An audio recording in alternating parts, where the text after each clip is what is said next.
Hello, my name is Patrik. I'm from Excel and today I'm going to be doing a pro guide on Ashe.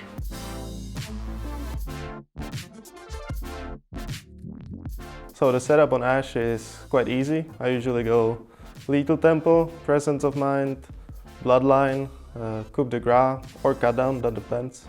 And then inspiration, cookies and approach velocity. You can see, I think Ashe lacks a lot of mana as a champion, so I'm going for presence of mind and cookies. And approach velocity just synergizes really well with her kit, right? You can chase after enemies. And since I think my most build is Gale Force or Kraken Slayer, I'm opting for lifesteal from runes as well. So this is the lethal tempo page on Ashe that you can do when you prefer to deal damage, right? There's one more build where you can go Comet and Domination, and that's more for lane pressure, poke and ultimate CD. And that's like more supportive build for your teammates.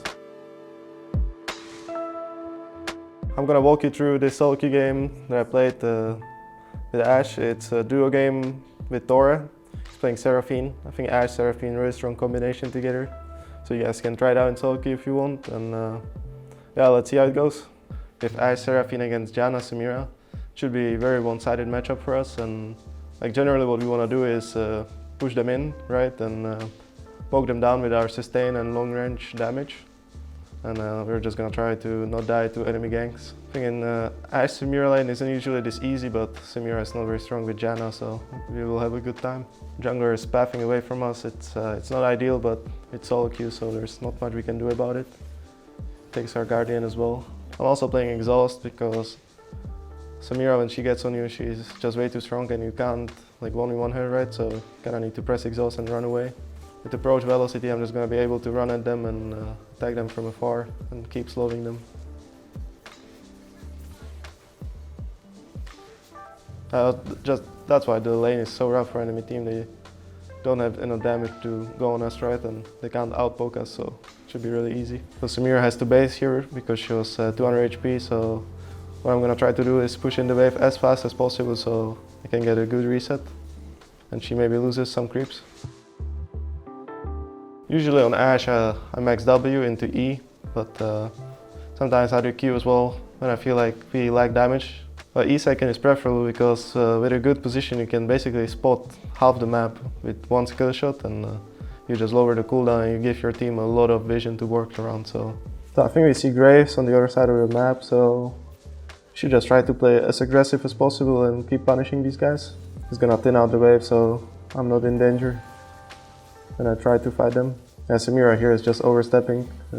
Seraphine was in a really good spot and Samira didn't respect, so now we could let the wave bounce to us, I guess, but we will push it in and again just try to make Samira lose some creeps and maybe hit a tower. I'm not sure if I need to base here.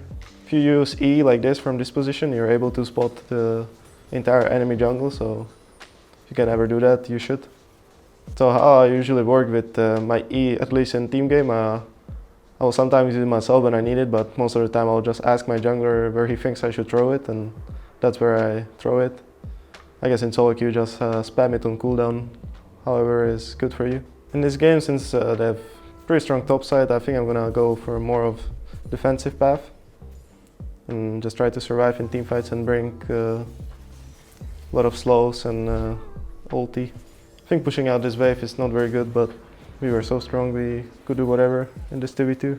Because we kind of overstayed our welcome and Graves is just free to gank us, so it's a big mistake on our side. At least I got a kill on Janna here. Flash wasn't very good, but it worked. Yeah, now we just fed enemy Graves, so it's gonna be a bit of trouble, but as a duo we're still really strong, so we can do stuff. Yeah, at this moment in the game Samira is just too far behind to deal with an Ashe and can just slow her down and chase her down like this. It's all because we got such a big lead earlier in the lane. So now she's just gonna suffer the entire game. I think since we gave Graves 2 kills before, we have to respect him now a little bit. Try to play with our Gragas. But yeah, I remember the situation. I think my Gragas is trying to lose right here. He's much weaker than Graves, but still trying to kill him 1v1. And we just get collapsed on. We should never move like this. I think from now on, I'm just gonna try to keep distance from the enemy champions. Vladimir just got fed and Graves got fed before, so now we really have to stay together, me and Seraphine, maybe with Gragas as well, and try to kite them out in every fight. Usually when you're scared of getting ganked, you kind of want to have the wave as close as possible to your tower, otherwise it gets a bit rough. So we have Gragas here, we shouldn't really be scared, but I think we're all gonna die because Vlad is moving and we're not aware. And we also waste ultis like this, I guess. It's not very good. In this moment there was small mid gap, but we should really pay attention to when he has time to move like this. I think at this moment we're losing the entire map, but when Seraphine gets some items and we group up, we should be able to really do well against them. So I guess we just need to survive for now. I think for Ashe, you're not the strongest when it comes to mid game and late game. What you're basically doing is providing your team early pressure bot, right? Because your W gives you a lot of control over the wave. And then mid to late game, you're kind of arrow bot, but you deal some damage, right?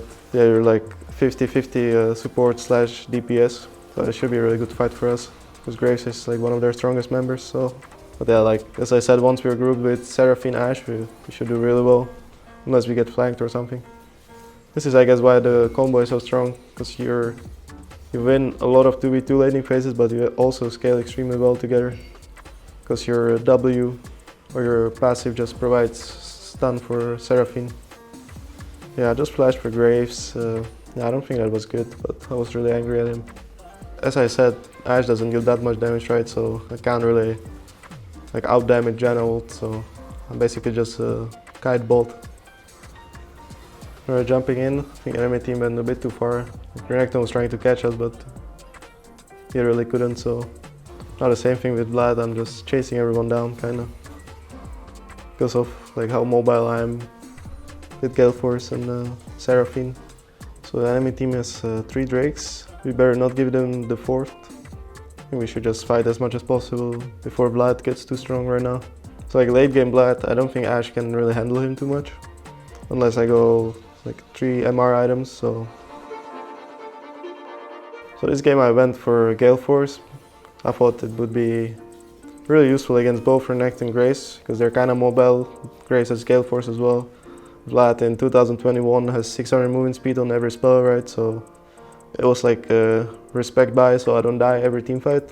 Executioner second, nowadays must have versus basically every champion that they have. And PD is just making your one target damage much higher, so I think that's really good against Renekton, for example. Yeah, I think now I'm either gonna go Infinity Edge or Bloodthirster. Bloodthirster is like more defensive, right?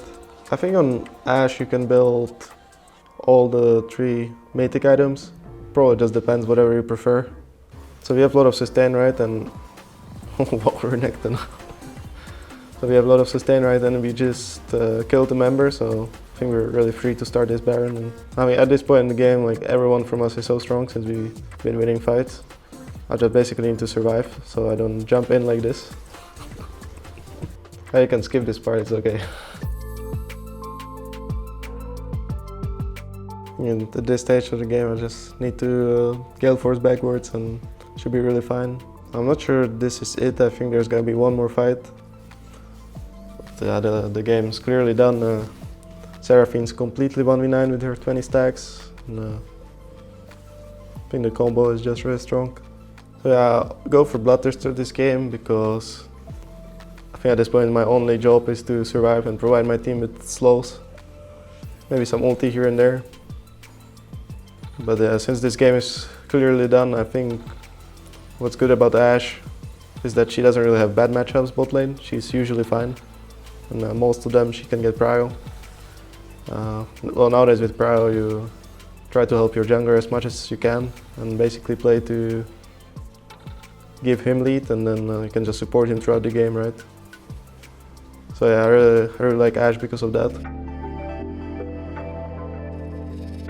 Well, things you should do with Ashe: try to help your teammates, send arrows mid if bot lane has maybe clans, try to make use of your ulti if you can't during your laning phase.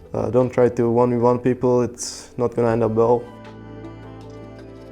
Well, for Ashe, like no matchup is bad, right? But there's some worse, there's some better.